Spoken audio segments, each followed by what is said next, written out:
국정농단 사건에 대한 대법원의 선고가 하루 앞으로 다가왔습니다. 대법원 판단에 따라서 박근혜 전 대통령과 최순실 씨 그리고 이재용 부회장 이 세 피고인의 거취가 어떻게 갈릴지 주목되고 있습니다. 한편 조국 법무부 장관 후보자에 대한 각종 의혹에 대해서 검찰이 대대적인 압수수색을 벌이며 수사에 착수했는데요. 자세한 내용은 김홍국 경기대 겸임교수, 손정혜 변호사와 함께 짚어보도록 하겠습니다. 두 분 어서 오십시오. 안녕하세요. 네, 안녕하세요. 이게 그러니까 얼마 전까지만 하더라도 다음 달로 넘어가는 게 아니냐 이런 얘기가 좀 있었는데 이 특별 선고일이 잡힌 겁니다. 그러니까 추가적으로 심리할 가능성이 별로 없다고 내부적으로 판단했다 이렇게 보면 되는 걸까요? 6번의 심리를 거치고 나서 서면으로 이제 토론과 여러 가지 심의를 거친 끝에 이제 최종적으로 선고한다라고 보시면 될 것 같고요. 예. 대법원 선고는 보통은 이제 매월 셋째 주 목요일 날 같이 선고를 합니다. 다른 사건과 같이. 예. 근데 이 사건은 워낙 범죄의 중대성이 크고 사회적 관심 사이기 때문에 예. 특별히 날짜를 잡는다. 그리고 TV 생중계도 예고되어 있기 때문에 특별 네. 선고기를 잡았고요.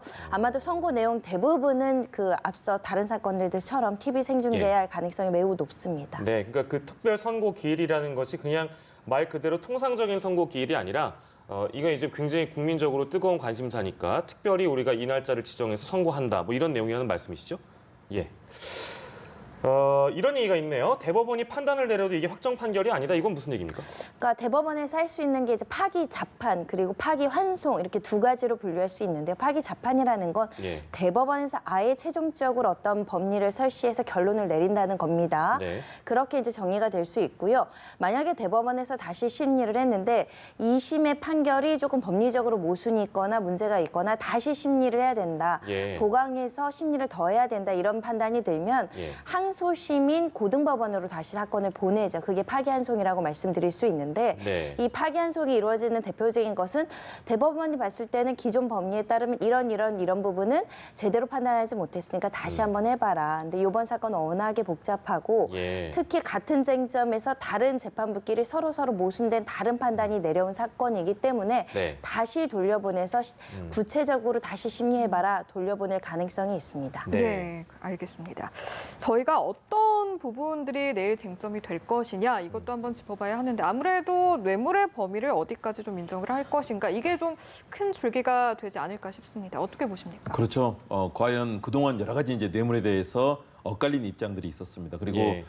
처음에 박영수 특검이 제시했던 그 뇌물의 얘기 그리고 1심과 2심의 판단이 다 엇갈렸거든요. 특히 이제 말 3마리와 관련된 부분 아니겠습니까? 예. 애초에 박영수 특검에서는 전체적으로 213억 원을 이제 뇌물로 받습니다. 예. 그래서 그런 내용들을 삼성에서 이제 비선 실세인 최순실 씨와 딸 정유라 씨에게 제공했다는 내용이었고요. 예. 그러나 1심에서는 그중에서 말 세필 그리고 거기와 관련된 사용 이익들, 뭐 보험료라든가 용역 비용 이런 부분을 전체 따져서 이것을 72억을 뇌물로 받거든요. 예. 그런데 2심은 또 이 판단이 달랐습니다. 네.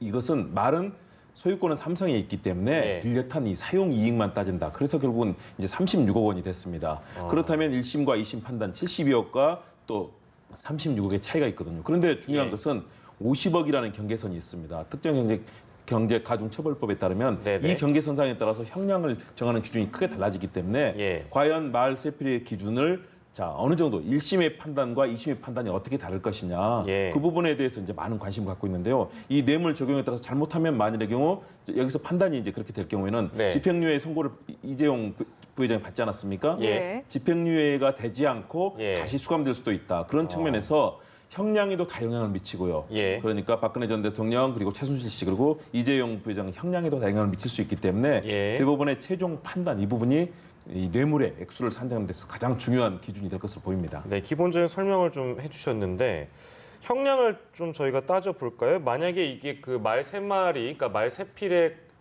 값이 이제 뇌물로 인정된다? 이러면 각각 다 형량이 다르게 되는 건가요? 어떻게 박근혜 대통령, 최순실 씨 같은 경우는 크게 양형에서 영향을 미치지 못할 겁니다. 워낙에 이제 인정된 뇌물 액수가 많기 때문에 예. 이 36억 원이 인정되냐 안 인정되느냐에 따라서 양형이 아주 크게 달라지진 않고 감형의 소지가 있는 거죠. 만약에 36억이 예. 이 소유권은 삼성에 있다라고 판단이 된다면요. 그런데 이재용 부회장 같은 경우는 큰 양형에 영향이 미칠 수밖에 없는 것이 우리 특정 경제 범죄 이제 횡령, 그러니까 예. 뇌물을 제공한 액수는 뇌물을 횡령해서 제공했다라는 판단이기 때문에 그런 횡령 액수가 굉장히 중요한데 예. 50억을 기점으로 3년 이상이냐 5년 이상이냐 그러니까 하한선이 정해질 수밖에 없는데 예. 이재용 부회장이 지금 이 말 3마리에 대한 형식적 소유권이 그나마 삼성에게 있다라고 한다면 뇌물 공여 액수는 30억대에 머무르게 되고 예. 횡령 액수도 30억대에 머무르게 된다라고 한다면 예. 그 2심에서 나온 것처럼 집행유예 가능성이 매우 높은 것인데 예. 만약에 이 36억이 아니다 실질적인 소유권까지 정유라와 최순실 씨한테 넘어가 있는 상황이고 그게 모두 다 뇌물 액수고 예. 그 금액 자체를 횡령했다라고 평가되면 예. 최하한선이 5년입니다. 집행유예는 3년 이하의 형을 선고할 때 선고할 수 있기 때문에 네. 그만큼 집행유예 가능성이 낮아지고 70억대, 80억대의 횡령 액수가 정해진다고 한다면 1심에서 나온 것처럼 실형 가능성이 높아지기 때문에 네. 이 말 3마리의 운명에 따라서 그 뇌물 액수에 따라서 이재용 부회장의 실형과 집행유예가 달라질 수 있다 이렇게 보시면 되겠습니다. 네. 네. 저희가 짚어봐야 하는 또 한 가지 이슈가 있습니다. 이재용 부회장의 승계 작업에 문제가 없었느냐 이 지점인데 이 부분은 내일 좀 어떻게 전개가 되실 거라고 보시는지요? 그래서 판단 쉽지 않을 겁니다. 역시 대법원의 이제 독자적인 판단이 있지 않겠습니까? 사실은 전원합의체가 하는 판단이기 때문에 그리고 더군다나 이 판단은 역사적인 이 상황 아니겠습니까? 국정농단이라는 엄청난 사안, 대통령의 구속과 이후에 이어지고 있는 이런 엄청난 일이기 때문에 예. 신중하게 판단할 것으로 보이는데요. 그렇더라도 이 하급심에서 했던 판단들이 결정적으로 하자가 없다면 대부분에서 되게 받아들이지 않겠습니까? 그동안의 판단은 승계 작업은 존재하지 않았고 그리고 명시적, 묵시적 청탁은 이제 또한 없었다라는 예. 판단이 나오지 않았습니까? 네. 뭐 기본적으로 여기에 대해서 이에 대해서 비판하는 시민단체라든가 또 법조계 일각에서 그렇지 않다라는 비판의 목소리도 나오고 있습니다. 그런데 예. 최소한도 하급심에서 나왔던 이런 판단들에 대해서 대법원 전원합의체에서 이것을 다시 볼 결정적인 그 사안들이 과연 존재하느냐 예. 이것을 봤을 때 아무래도 역시 대법원에서는 하급심의 판단을 기본적으로 존중을 할 것으로 보이거든요. 예, 예. 그런 측면에서 이 하급심에서 이루어졌던 판단들이 계속 진행이 될 가능성이 있다라고 일단은 생각을 하는데요. 예. 그러나 이것은 또 독립적인 또 대법원의 판단이기 때문에 예, 내일 예. 상황은 지켜봐야 될 것 같습니다. 네, 손정혜 변호사께서는 개인적으로 어떻게 전망하세요? 이 사건 관련된 거는 이제 제3자 뇌물죄 때문에 그런 건데요. 그냥 직접적인 뇌물이 아니라 제3자 뇌물죄 같은 경우는 부정한 청탁이 입증돼야 유죄로 선고할 수 있는 것인데 이 부분도 이제 판단이 달랐습니다. 경영권 승계 작업이 없었다. 그럼 네. 청탁할 이유가 없어지는 거죠. 네. 그래서 그 당시에 포괄적, 개별적 현안으로서 이재용 부회장이 어떤 경영권을 승계받는 현안이 존재했는지 여부는 뇌물액수 16억의 가치가 있는 겁니다. 이 16억이 인정되냐 안 인정되느냐에 따라서 또 양형이 예. 달라질 수 있고 네. 가장 여기서 중요한 쟁점으로 등장하는 것이 안종범 업무수첩의 증거 능력입니다. 박근혜 네네. 최순실 사건에서는 증거 능력이 있다라고 2심에서 판단을 했지만 이재용 부회장 사건에서는 간접 사실을 인정할 만한 정황 증거로도 쓸 수 없는 전문 증거인데 예. 증거 능력이 없다 이렇게 판단을 했었거든요. 그러니까 이게 증거 능력이 인정되느냐 안 인정되느냐에 따라서 굉장히 그 유무죄가 달라질 수 있고 형량이 달라질 수 있다라고 하시면 될 것 같은데요. 예. 그 수첩에 어떤 단어들이 적혀 있냐면 엘리엇, 방어 대응 이런 게 적혀 있기 때문에 이것은 삼성의 경영권과 밀접한 그 영향이 있는 예. 그 기재 내용입니다. 네. 이 수첩이 증거 능력이 인정이 된다라고 한다면 이재용 부회장의 형량이 늘어날 가능성이 있고 예. 마찬가지로 이게 증거 능력이 없다라고 한다면 그 이재용 부회장이 항소심처럼 집행유예가 나올 가능성이 많다 이렇게 보시면 되겠습니다. 예, 알겠습니다. 그리고 이게 검찰에서 지금 삼성 회계 부정 수사가 진행 중이잖아요. 근데 만약에 이제 물론 내일 봐야겠습니다만 이게 이 뇌물이 부회장의 승계 작업 때문이다. 이걸 대법원이 만약에 이렇게 판단을 해버리면 향후에 영향을 좀 받는다고 봐야 될까요? 어떻게? 당연히 영향을 저는 받는다고 봅니다. 네네. 왜냐하면 승계 작업의 일환으로 진행이 됐다는 것들을 인정하게 된다면 그동안의 삼성바이오 관련된 여러 가지 사안들이 결국은 이것을 전제로 한 것 아니었습니까? 예. 그렇다면 결국은 현재 진행되고 있는 검찰 수사도 굉장히 가속화될 것이고요. 예. 결국은 그런 내용들이 향후에 재판에도 영향을 미칠 것이기 때문에 예. 상당히 중요한 변수가 될 거다라는 판단을 해봅니다. 예, 그렇군요. 이게 뭐 이제 항상 삼성 얘기 나오면 이게 이제 뒤따르는 보도도 많고 해서 이것도 잠깐 짚어보겠습니다. 뭐 이제 요즘에 그 한일 갈등이 워낙에 극심하다 보니까 수출 규제 관련돼서요. 이렇다 보니까 내일 이제 판결이 삼성의 경영 공백이나 이런 거에 대한 얘기가 목소리가 또 나올 것 같습니다. 그거에 대해서는 어떻게 보시는지요?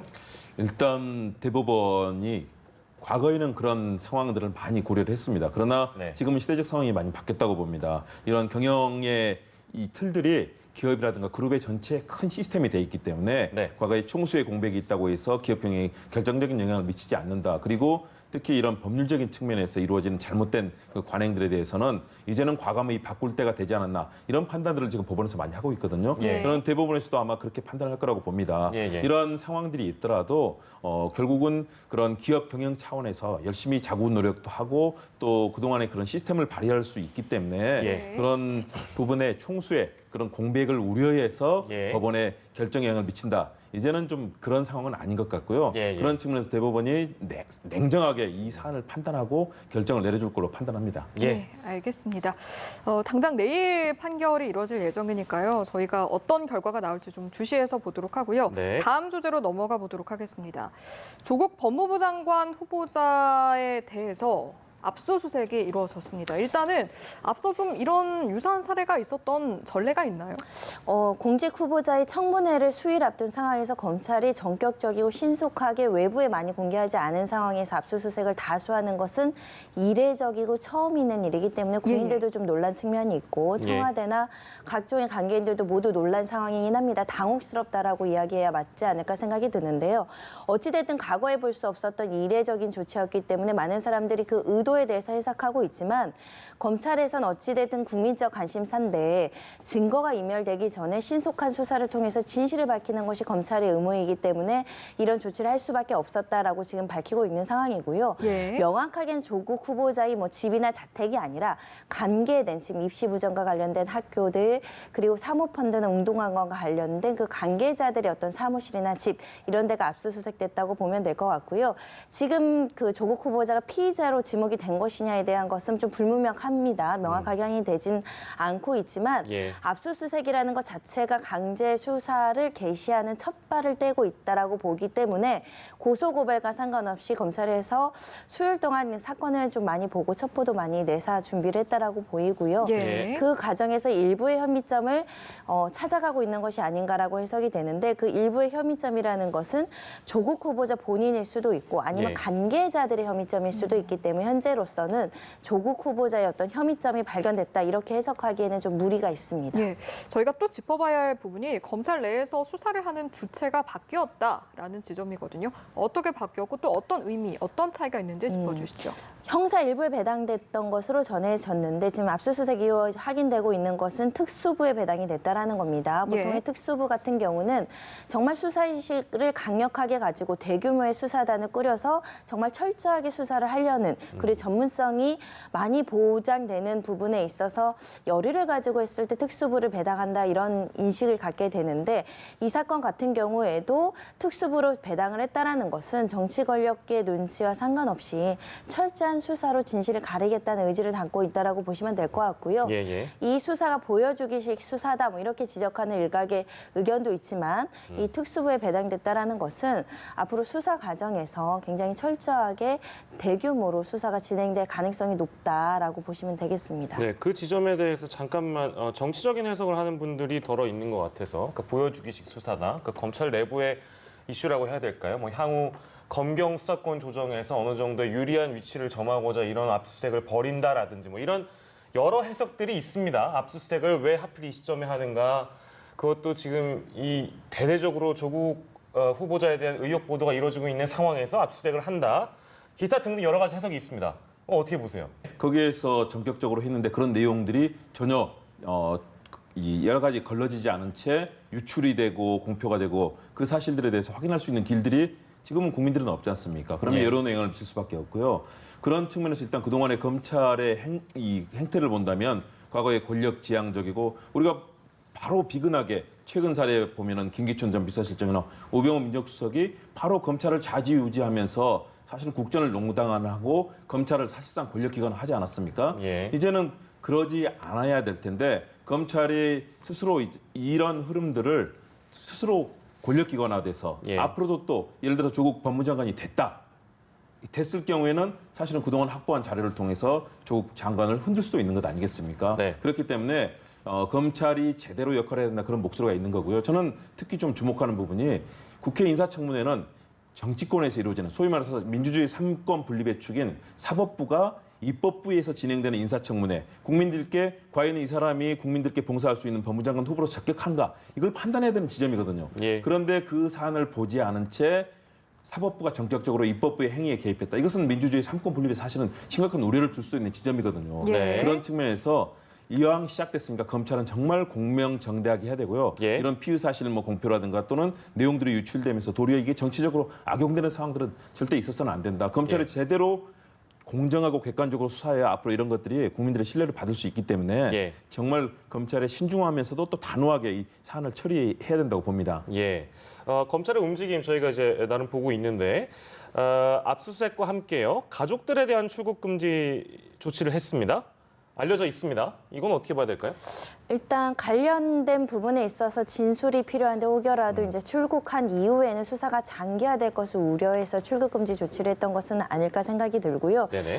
부인과 모친은 불포함했다라고 알려지고 있고 일부는 출국 금지되어 있다라고 합니다. 이렇게 출국 금지가 전격적으로 신속하게 이루어진 계기는 그 사모펀드 관련된 운용사와 그 투자 회사 관련된 사람들이 출국했다라는 소식 그리고 관련돼서 뭐 운영하던 인터넷 카페나 이런 것들을 폐쇄하고 글을 지었다. 이런 소식이 알려지면서 혹여라도 현재로서는 혐의점이 강하다라고 이야기할 수는 없지만 예. 혹여 이런 여러 가지 이제 정황이 있는데 이것이 인멸되거나 소실될 우려로 이제 기본적인 어떤 그 강제 수사 조치를 하는 것이 아닐까 생각이 들고요. 네. 일단 압수수색 과정에서 확보된 증거 자료를 조속히 분석해서 혐의점을 찾는 게 중요하지 않을까 생각이 듭니다. 그리고 네. 지금 알려지고 있는 의혹 중에 입시 비리 문제는 일단 공소시효 문제도 좀 있고요. 예. 그리고 뚜렷하게 지금 이것이 뭐 논문 자체가 문제이다. 그리고 이 논문이 절대적인 영향을 미쳤다. 이런 부분들에 대한 정황은 크지 않기 때문에 예. 이 부분에 대해서 주력을 하는 것으로 보이진 않고 사모펀드와 관련해서 그 돈의 흐름이나 계좌 추적이나 이거 굉장히 중요하다고 보입니다. 그리고 M&A를 통해서 이것을 우회 상장하려는 시도가 있었다. 뭐 이런 주장과 의혹도 나오고 있는 상황이어서 결국 경제범죄에서 지금 착안해서 경제범죄 쪽으로 지금 칼날을 세우고 있는 것이 아닐까 생각이 들고요. 이 네. 경제범죄라고 한다면 조국 후보자의 가족이 일부 이 돈을 투자하긴 했지만 또 그걸 운영하고 실제로 집행한 사람들은 또 다른 사람들이기 때문에 그 사람들의 어떤 돈의 흐름을 찾는데 검찰이 지금 굉장히 신속하게 수사할 것으로 보입니다. 예. 마침 윤석열 총장도 그 공정 경쟁 질서를 강조한 적이 있었어요. 취임사에서 그런 얘기를 했었죠. 맞물려서 같이 그 얘기를 엮어서 해석하는 그런 보도도 많은 것 같습니다. 네, 오늘은 여기까지 듣도록 하겠습니다. 두 분과 오늘 이 시간 함께했네요. 김홍국 경기대 겸임교수, 손정혜 변호사와 함께했습니다. 고맙습니다. 고맙습니다.